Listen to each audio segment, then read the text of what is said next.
बोलो शंकर भगवान की जय। शंकर प्रेमियों को मैं बताना चाहती हूँ कि आज हम शिव महापुराण के शिव रुद्र संहिता के नए अध्याय में प्रवेश कर रहे हैं। आइए सभी देवताओं का आवाहन करें। गजाननं भूतगणाधिसेवितं कल्पितजम्बूफलचारुभक्षणम् उमासुतं शोकविनाशकारकं नमामि विघ्नेश्वरपादपङ्कजम् नीलाम्बुश्यामलकोमलाङ्गं सीतासमारोपितवां भागं पाणो महासायकचारुचापं नमामि रामं रघुवंशनाथं कर्पूरगौरं करुणावतारं संसारसारं भुजगेन्द्रहारं सदा वसन्तं हृदयारविन्दे भवं भवानी सहितं नमामि। गुरुर्ब्रह्मा गुरुर्विष्णु गुरुदेव महेश्वर गुरु साक्षात् परब्रह्म तस्मै श्री गुरुवे नमः। आनंदी आनंद कर सब संकट दूर, जो सेवक शरण पड़े सदा रहे प्रभु। तुम दाता हम मांगता दिया तुम्हारी खाए, तुम ऐसी जगदाता माता तुम छोड़ और किस दर जाए। सदा भवानी दाहिनी सिद्धि करें गणेश, पंचदेव रक्षा करें ब्रह्मा विष्णु महेश। सर्वे भवन्तु सुखिनः सर्वे सन्तु निरामया सर्वे भद्राणि पश्यन्तु मा कश्चित् दुःखभाग् भवेत्। हर जिसे श्रवण कर मिट जाती है,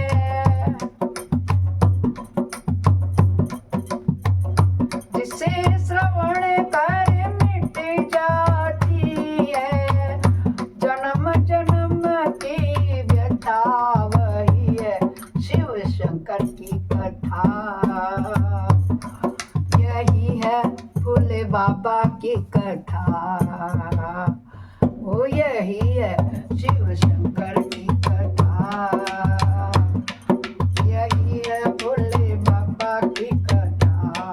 ओम नमः शिवाय ओम नमः शिवाय ओम नमः शिवाय ओम नमः शिवाय ओम नमः शिवाय ओम नमः शिवाय ओम नमः शिवाय ओम नमः शिवाय ओम नमः शिवाय ओम नमः। सभी शिव प्रेमियों को मेरे चैनल से मेरा सादर प्रणाम।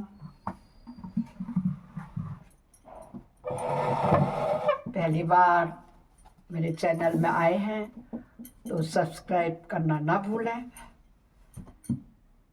और जो प्रतिदिन सुनते हैं उनको तहे दिल से प्रणाम। दोस्तों, कल हमने 20 अध्याय तक अध्ययन किया था। आज हम 21वें अध्याय का अध्ययन करेंगे और आपको पूरे 21 से लेकर 25 अध्याय तक का सुनाऊंगी। क्या क्या है सुन लीजिए आप लोग। उसमें शिव जी के पिपलाद अवतार के प्रसंग में देवताओं को दधीची मुनि से अस्थि याचना करना है। दधीची का शरीर त्याग कर देना है, उससे वज्र निर्माण होगा, उसके द्वारा व्रतासुर नाम का राक्षस का वध होगा ना, और सुवर्चा का देवताओं को शाप मिलेगा। पिपलाद का जन्म होगा और उनका विस्तृत से वृत्तांत होगा। आज पूरे 5 अध्याय सुना है, अंत तक बने रहिए। शिव महाराज की कृपा होगी, आपके घर में धन सुख संपत्ति की वृद्धि होगी, सभी कष्टों का नाश होगा। तदंतर महेश्वरता महेशावतार रखेशावतार का चरित्र सुनकर नंदीश्वर ने कहा, महाबुद्धिमान सनत कुमार जी, अब तुम अत्यंत आह्लाद पूर्वक महेश्वर के पिपलाद नामक परम उत्कृष्ट अवतार का वर्णन श्रवण करो।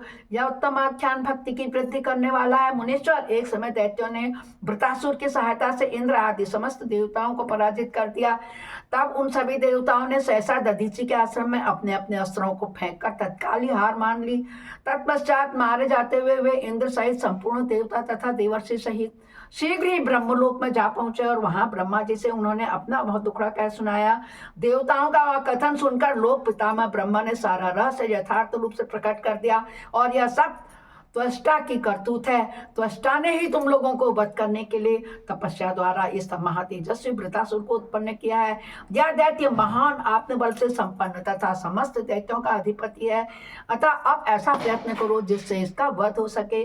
बुद्धिमान देवराज, मैं धर्मी कारण इस विषय पर एक उपाय बतलाता हूँ, सुनो। जो दधीची नाम वाले मुनि है ना, महामुनि, वे तपस्वी और जितेंद्रिय हैं। उन्होंने पूर्व काल में शिव जी की समाराधना करके वज्र शरीर की अस्थियां हो जाने का वर प्राप्त किया है। अतः तुम लोग उनसे उनकी हड्डियों के लिए याचना करो, वे अवश्य दे देंगे। फिर उनके अस्थियों से वज्र दंड का निर्माण करके तुम निश्चय ही उससे वृतासुर को मार डालना। कौन कह रहा है? ब्रह्मा जी कह रहे हैं। किससे कह रहे हैं? जो सभी देवता वृतासुर के आतंक से आतंकित हो उनके पास आए हैं। नंदीश्वर कहते हैं, हे मुने, ब्रह्मा का यह वचन सुनकर इंद्र, देव गुरु बृहस्पति तथा देवताओं को साथ लेकर के दधीची ऋषि के उत्तम आश्रम पर आए। वहां इंद्र ने सुवर्चा सहित सुदधीची मुनि का दर्शन किया और आदर पूर्वक हाथ जोड़कर उन्हें नमस्कार किया। फिर देव गुरु बृहस्पति तथा अन्य देवताओं ने भी नम्रता पूर्वक उन्हें सिर झुकाया। दधीची मुनि विद्वानों में श्रेष्ठ तो थे ही, वे तुरंत ही उनके अभिप्राय को ताड़ गए। तब उन्होंने अपनी पत्नी सुवर्चा को अपने आश्रम में अन्यत्र भेज दिया। तत्पश्चात देवताओं सहित देवराज इंद्र, जो स्वार्थ साधन में बड़े दक्ष हैं, अर्थशास्त्र का आश्रय लेकर मुनि और से बोले। इंद्र ने कहा, हे मुने, आप महान शिव भक्त दाता तथा शरणागत रक्षक है, इसलिए हम सभी देवता तथा देवर्षि त्वष्टा द्वारा अपमानित होने के कारण आपकी शरण में आए हुए हैं। वे विप्रवर, आप अपने वज्रमयी अस्थियां हमें प्रदान कीजिए, क्योंकि आपकी हड्डी से वज्र का निर्माण करके मैं उस देवद्रोही का वध कर दूंगा। इंद्र देवता के ये कहने पर परोपकार परायण दधीची मुनि ने अपने स्वामी शिव का ध्यान करके अपना शरीर छोड़ दिया। उनके समस्त बंधन नष्ट हो चुके थे, अतः वे तुरंत ही ब्रह्मलोक को चले गए। बोलो दधीची महाराज की जय हो। वे उस समय वहां पुष्पों की वर्षा होने लगी और सभी लोग आश्चर्यचकित हो गए। तदंतर इंद्र ने शीघ्र ही सुरभि गौ को बुलाकर उस शरीर को चटवाया और उन हड्डियों से अस्त्र निर्माण करने के लिए विश्वकर्मा को आदेश दिया। तब इंद्र की आज्ञा पाकर विश्वकर्मा ने शिव जी के तेज से सूत्रारूढ़ी मुनि की वज्रमयी हड्डियों से संपूर्ण अस्त्रों की कल्पना की। उनकी रीढ़ की हड्डी से वज्र और ब्रह्मशिर नामक बाण बनाया गया तथा अन्य अस्थियों से अन्य अनन्य बहुत से अस्त्रों का निर्माण किया गया। तब शिव जी के तेज से उत्कर्ष को प्राप्त हुए इंद्र ने उस वज्र को लेकर क्रोध पूर्वक वृतासुर पर आक्रमण कर दिया, ठीक उसी तरह जैसे रुद्र ने यमराज पर दावा किया था। फिर तो कवच आदि से भलीभांति सुरक्षित हुए इंद्र ने तुरंत ही पराक्रम प्रकट करके उस वज्र द्वारा वृतासुर के पर्वत शिखर शरी के सिर को काट गिराया। उस समय स्वर्गवासियों ने महान विजयोत्सव मनाया गया। इंद्र पर पुष्पों की वृष्टि होने लगी और सभी देवता उनकी स्तुति करने लगे। तदंतर महान आत्मबल से संपन्न दधीची मुनि की पतिव्रता पत्नी सुवर्चा पति के आज्ञानुसार अपने आश्रम के भीतर गई। वहां देवताओं के लिए पति को मरा हुआ देखकर जानकर देवताओं को शाप देने लगी। सुवर्चा क्या बोले, अहो, इंद्र सहित ये सभी देवता बड़े दुष्ट हैं, अपना कार्य सिद्ध करने के लिए निपुण, मूर्ख तथा लोभी हैं, इसलिए सब के सब आज से मेरे शाप से पशु हो जाएं। इस प्रकार उस तपस्वी मुनि पत्नी सुवर्चा ने उन इंद्र आदि समस्त देवताओं को शाप दे दिया। तत्पश्चात उस पतिव्रता ने पतिलोक में जाने का विचार किया। फिर तो मनस्विनी सुवर्चा ने परम पवित्र लकड़ियों द्वारा एक चिता तैयार की। उसी समय शंकर जी की प्रेरणा से सुखदायिनी आकाशवाणी हुई। वह उस मुनि पत्नी सुवर्चा को आश्वासन देते हुए क्या बोली आकाशवाणी, हे प्राज्ञ, ऐसा एहसास मत करो, ऐसा साहस मत करो, मेरी उत्तम बात सुनो। देवी, तुम्हारे उदर में मुनि का तेज वर्तमान है, तुम उसे यत्न पूर्वक उत्पन्न करो, पीछे तुम्हारी जैसी इच्छा हो वैसा करना, क्योंकि शास्त्र का ऐसा आदेश है कि गर्भवती महिला को अपना शरीर नहीं जलाना चाहिए, अर्थात सती नहीं होना चाहिए। नंदीश्वर कहते हैं, हे मुनीश्वर, यह कहकर आकाशवाणी उपागम हो गई, यानी कि शांत हो गई। उसे सुनकर वह मुनि पत्नी क्षण भर के लिए विस्मय में पड़ गए, परंतु उस सती साध्वी सुवर्चा को पति लोक की प्राप्ति हो अभीष्ट थी, अतः उसने बैठकर पत्थर से अपने उदर को विदीर्ण कर डाला। तब उसके पेट से मुनिवर दधीचि का वह गर्भ बाहर निकल आया। उसका शरीर परम दिव्य और प्रकाशमान था तथा वह अपने प्रभा से दसों दिशाओं को उद्भासित कर रहा था। तात दधीचि के उत्तम तेज से प्रादुर्भूत हुआ वह गर्भ अपनी लीला करने में समर्थ साक्षात रुद्र का अवतार था। मुनि प्रिया सुवर्चा ने दिव्य स्वरूपधारी अपने उस पुत्र को देखकर मनी मन समझ लिया कि यह रुद्र अवतार है। फिर तो वह महासाध्वी परमानंद मगन हो गई और शीघ्र उसे नमस्कार करके उसकी स्तुति करने लगी। मुनीश्वर, उसने उस स्वरूप को अपने हृदय में धारण कर लिया। तदंतर पति लोक की कामना वाली विमलेक्षणा माता सुवर्चा मुस्कुराकर अपने उस पुत्र से परम स्नेह पूर्वक बोली। क्या बोली? हे तात परमेशान, तुम इस अस्वस्थ वृक्ष के निकट चिरकाल तक स्थिर रहो। महाभाग, तुम समस्त प्राणियों के लिए सुखदाता हो, और अब मुझे प्रेम पूर्वक पति लोक में जाने के लिए आज्ञा दो। वहां पति के साथ रहती हुई मैं रुद्र रूपधारी तुम्हारा ध्यान करती रहूंगी। नंदीश्वर कहते हैं, हे मुने, साध्वी सुवर्चा ने अपने पुत्र से यों कहकर परम समाधि द्वारा पति का ही अनुगमन किया। मुनिवर, इस प्रकार दधीचि पत्नी सुवर्चा शिवलोक में पहुंचकर अपने पति से जा मिली और आनंद पूर्वक शंकर जी की सेवा करने लगी। तात इतने में ही हर्ष में भरे हुए इंद्र सहित समस्त देवता मुनियों के साथ वहां आमंत्रित हुए और तेरह सग्राती शीघ्र वहां आ पहुंचे। तब प्रसन्न बुद्धि वाले ब्रह्मा ने उस बालक का नाम पिपलाद रखा। क्या रखा? पिपलाद। फिर सभी देवता महोत्सव मनाने लगे, अपने अपने धाम को चले गए। तदंतर महान ऐश्वर्यशाली रुद्रावतार पिपलाद उसी अश्वत्थ के नीचे लोगों की हित कामना से चिरकाल तक तप में प्रवृत्त हुए। लोकाचार का अनुसरण करने वाले पिपलाद का यह तपस्या करते हुए बहुत बड़ा समय व्यतीत हो गया। तदंतर पिपलाद ने राजा अनरण्य की कन्या पद्मा से विवाह करके तरुण हो उसके साथ विलास किया। उस मुनि के 10 पुत्र हुए, जो सबके सब पिता के समान महात्मा, उग्र तपस्वी वाले और अपनी माता पद्मा के सुख की वृद्धि करने वाले हुए। इस प्रकार महाप्रभु शंकर के लीला अवतार मुनिवर पिपलाद ने महान ऐश्वर्यशाली तथा नाना प्रकार की लीलाएं करी। उन कृपालु ने जगत में शनैश्चर की पीड़ा को, जिसका निवारण करना सबकी शक्ति के बाहर है, देखकर लोगों की प्रसन्नता पूर्वक यह वरदान दिया कि जन्म से लेकर 16 वर्ष तक की आयु वाले मनुष्यों को, शिव भक्तों को शनि की पीड़ा नहीं होगी। 16 वर्ष तक शनिदेव का कष्ट का कोई प्रभाव नहीं होगा। ये पिपलाद जी ने वचन दिया था, इसलिए बच्चे लोगों को नहीं होती है।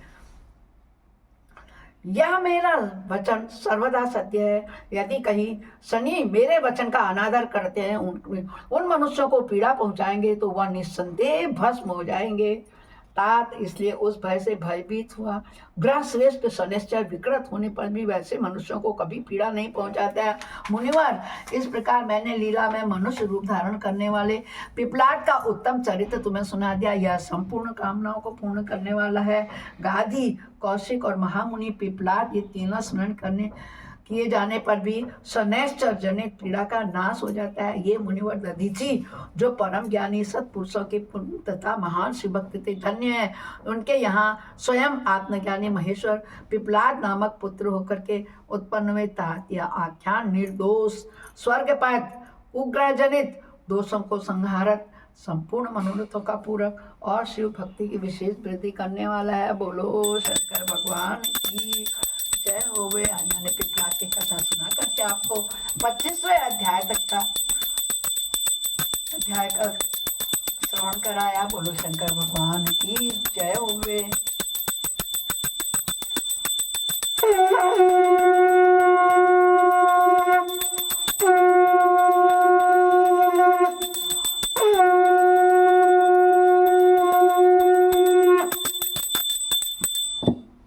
शिवाय ओम नमः शिवाय ओम नमः शिवाय नमः ओम नमः शिवाय ओम नमः शिवाय ओम नमः शिवाय नमः नमः नमः शिवाय ओम नमः शिवाय ओम नमः शिवाय नमः ओम नमः शिवाय ओम नमः शिवाय ओम नमः शिवाय नमः अपराध सहस्राणि क्रियन्ते अनिशमया दासोऽमिति मम त्वां क्षमस्व परमेश्वरी आवाहनं न जानामि विसर्जनं पूजां च न जानामि क्षम्यतां परमेश्वर मन्त्रेणं क्रियाहीनं भक्तेनं सुरेश्वर यद पूजितं मया देव परिपूर्णं तदस्मि।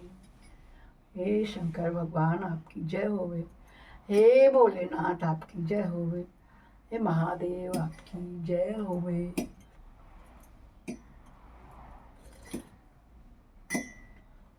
ओम हर हर हर महादेव, पाप हर, कष्ट हर, संकष्ट हर, कर सभी समस्याओं का हल, ऐसे ही शिव शंकर भगवान की जय होवे। जय जय भोलेनाथ, जय जय भोलेनाथ की जय होवे। शिव परिवार के दर्शन कीजिए, बजरंगबली के दर्शन कीजिए। बोलो शंकर भगवान की जय होवे। कल फिर मिलते हैं आगे के अध्याय में 26 में। तब तक के लिए सबका दिवस शुभ। हर हर महादेव।